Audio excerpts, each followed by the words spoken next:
নমস্কার ভাই। নমস্কার নমস্কার। আরে নারায়ণ, বসো বসো। না না ঠিক আছে। আরে কি ঠিক আছে? তুমি বসবে না আমি না দাঁড়াবো? না বসবো। আচ্ছা, তোমার ছেলে কাল কাজে এলো না যে? সেই কথাই তো বলতে এসছি ভাইজি। ভেবেছিলাম আপনার কাছে থাকলেও ঠিক হয়ে যাবে। ও একটা মেয়ের চক্করে পড়েছে। কাল মেয়েটাকে বাড়িতে নিয়ে এসেছিল। মেয়ে মানুষ কি? দাদা, আমার রুমে এসিটা চলছে না। এক্ষুনি ঠিক হয়ে যাবে, তুই কিছু ভাবিস না। আমি লোক পাঠিয়ে দিচ্ছি। ভগবান। বলো নারায়ণ, মেয়ের ব্যাপারে কি যেন বলছো?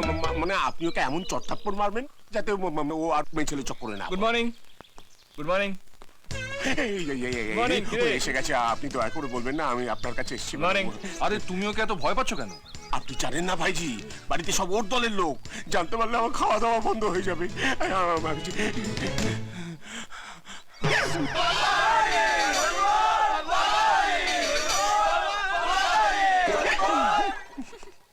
গুড মর্নিং ভাইজি। আরে কালকে কাজে আসিস কেন? সত্যি বলবো না মিথ্যে কথা বলবো? মিথ্যে বললে তোর শরীর থেকে মাথাটা উড়িয়ে দেবো। কাল বাবার অবস্থা খুব খারাপ ছিল ভাইজি। তোর বাবা? হ্যাঁ, সারাদিন শুধু বাবা মদ খায় ভাইজি। নারায়ণ মদ খায়?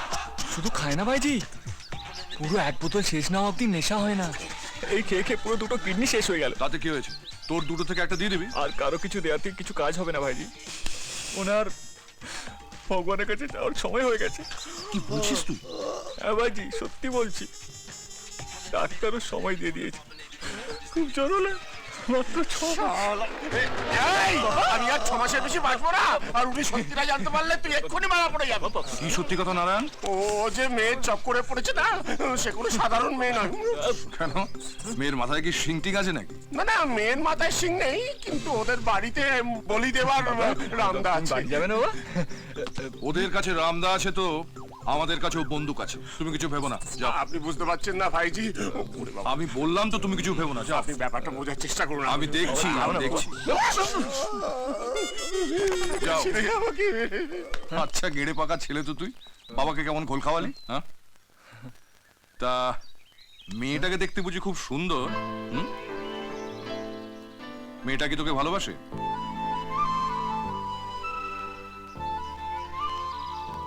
জানি না ভাই। আরে বাসে বাসে, তা না হলে কি আর বাড়ির সবার চোখ ফাঁকি দিয়ে তোর সঙ্গে ঘুরে বেড়াচ্ছে? তা তুই ভালোবাসিস তো? এই যে খোকা তো ভালোবাসায় পাগল হয়ে গেছে। কাজের দিকেও খেয়াল রাখিস। আর হ্যাঁ, কাল তো হোলি, সমস্ত আয়োজন কিন্তু তোকেই করতে হবে। ঠিক আছে ভাইজি।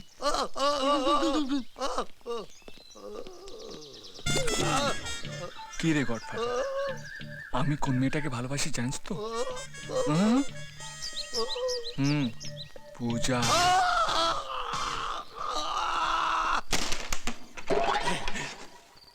এই যে বাঘের লাজে টান মারে তুমি এখানে ক্যারাম খেলছো? তোমার প্রবলেমটা কি? ও যে মেয়েটাকে নিয়ে এসেছিল না। পূজা? হ্যাঁ পূজা। হ্যাঁ পূজা। হে পূজা, তোমার দাদা এবার ওপরে চলে যাবে সোজা। ওকে জানো? কে মেয়েটা? শঙ্কর দাসের বোন। হ্যাঁ, শঙ্কর দাস। ও ছোট শোনা আমার, বললে আমার তুই শঙ্কর দাসের বোনের সাথে প্রেম করেছিস? আরে তোমাদের বারবার একটা কথা বলছি, তোমরা কিছুতেই শুনতে চাইছো না। ও শঙ্কর দাসের বোন। ধুয়ার বাবা, আরে শঙ্কর দাসকে ভালোবাসা নয় ক্ষতি ছিল, শঙ্কর দাসের বোনকে ভালোবেসেছে, তাতে ক্ষতি কি হচ্ছে? শঙ্কর দাস জানতে পারলে আমাদের গোটা ফ্যামিলিটা বরবাদ করে দেবে। তুই কা এসব অলক্ষণে কথা বলো না তো। গো যাও না, শঙ্কর দাসের বোনের সাথে ওর সম্বন্ধটা করে এসো না, যাও। সম্বন্ধ করতে গেলে কি আমি জ্যান্ত ফিরে আসতে পারবো? এই মাকালটার পিছনে যত টাকা খরচ করা হলো, এতদিন একটা পুলিশকে দিয়ে দিলে সালা শঙ্করের এনকাউন্টার করে দিত। এই অনামুখের হাতে রাইফেল মানায় না, বরং এর হাতে একটা পিচকিরি দিয়ে দাও, রং খেলু।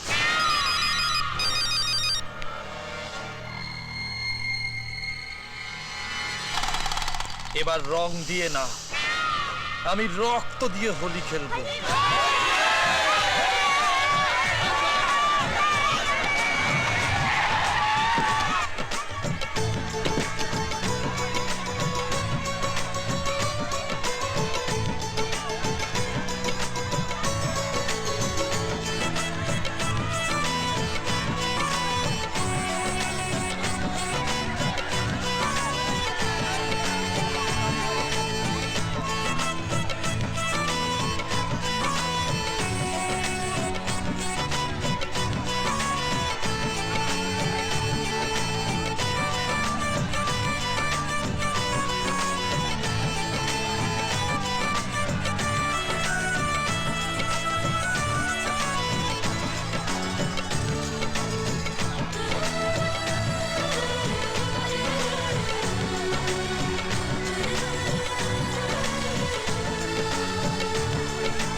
শেষ মুহূর্তে পূজাকে মন্দিরে নিয়ে যাবো ঠিক করলাম, সেই খবর ওরা পেয়ে গেল।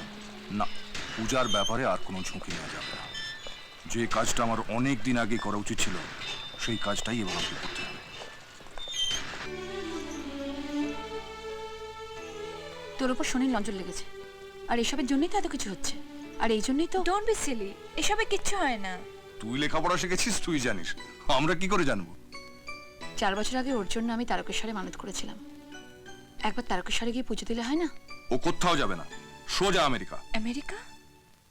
হ্যাঁ পূজা, বাবা মা মারা যাওয়ার আগে তোর বিয়ে ঠিক করে গেছেন বাবার বন্ধুর ছেলে অজয়ের সঙ্গে।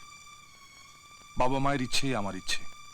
তাছাড়া অজয় এখন মস্ত বড় ডাক্তার, ওর সাথে বিয়ে হলে তোর জীবনটা সুখের হবে, আর আমিও শান্তিতে ঘুমোতে পারবো। কিন্তু এত তাড়াতাড়ি বিয়ে? আমি যা ঠিক করার ঠিক করেছি, সেটাই ঠিক। কিন্তু পূজা ফাইনাল। দাদা। হ্যালো অজয়। ভাইজি। ভাইজি বলছি। ভাইজি একটা সই লাগবে। একটু ধরো, একটু ধরো। একটা আরে সই। আমেরিকায় কথা বলছি রে, এর চেয়ে কি তোর সইটা বেশি জরুরি? না না ভাইজি, ফোনটা বেশি জরুরি। হ্যাঁ অজয় বলছি, পূজার এখানে থাকাটা নিরাপদ নয়। আজ বাদে কাল তোমার সঙ্গেই তোর বিয়ে, তাই বলছি শুভ কাজে দেরি না করে যত তাড়াতাড়ি করে ফেলা যায় ততই মঙ্গল। আপনি যা বলবেন ভাইজি, সেটাই শেষ কথা। এই তো বীর পুরুষের মতো কথা। ঠিক আছে, আমি বিয়ের দিনক্ষণ ঠিক করে সব তোমায় জানিয়ে দিচ্ছি। ভালো থেকো কোকা। হ্যাঁ ভাইজি। পূজার বিয়ের সমস্ত দায়িত্ব কিন্তু তোর। আমার এই জঙ্গলিগুলো অশিক্ষিত, শুধু মারামারিই করতে পারে। বিয়ের ব্যাপারে ওদের কারোর ওপর আমি ভরসা করতে পারছি না। পূজার বিয়ের আশীর্বাদ থেকে বিদায় অবধি সমস্ত দায়িত্ব কিন্তু তোকেই সামলাতে হবে। পূজা। দাদার জন্য আমি জীবন দিতে পারি, কিন্তু আমার ভালোবাসাকে বিসর্জন দিতে পারবো না। তাহলে দাদাকে বোঝাও। কি বোঝাবো দাদাকে? বলতে গেলেই বলবে পূজা তুমি ছোট, তুমি কিছু বুঝবে না। ফাইনাল। ওই আপনার প্রবলেমটা কোথায় হচ্ছে বলুন তো? দেখতে পাচ্ছেন আমরা কত টেনশনে আছি। চুপ। ও আমাদের সাথে থাকলে কেউ আমাদেরকে সন্দেহ করবে না। এখন বলো আমাদের কি করা উচিত? আইডিয়া। কি? ভয় পাবে না তো? আরে তুমি তো আগে থেকে ভয় পাই দিচ্ছ। আচ্ছা বলো। আমরা পালাবো।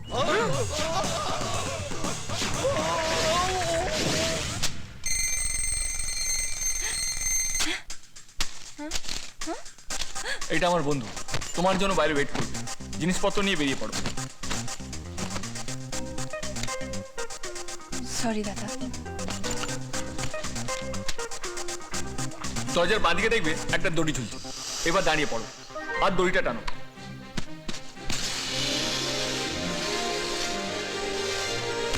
সামনে তক্তার উপরে দাঁড়িয়ে পড়ো, কিন্তু সাবধানে।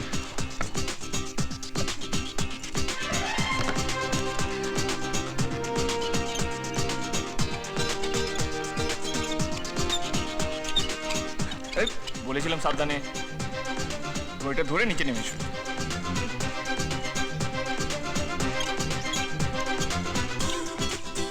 ওকে, এবার আস্তে আস্তে করে নামবে। পারফেক্ট। এবার মোটর বাইকে বসে চলে এসো।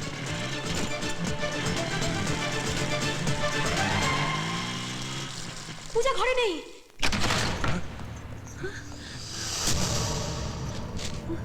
কি হলো? আরে তোমরা দাঁড়িয়ে দাঁড়িয়ে মুখ দেখছো কেন? আরে যাও গিয়ে খুঁজে নিয়ে এসো। এই! পূজা বাড়ি না ফেরা পর্যন্ত কেউ যেন বাড়িতে ঢুকতে বা বেরোতে না পারে। ওরা যেন টের না পায় যে পূজা বাড়িতে নেই। জানতে পারলে পূজার বিপদ হবে।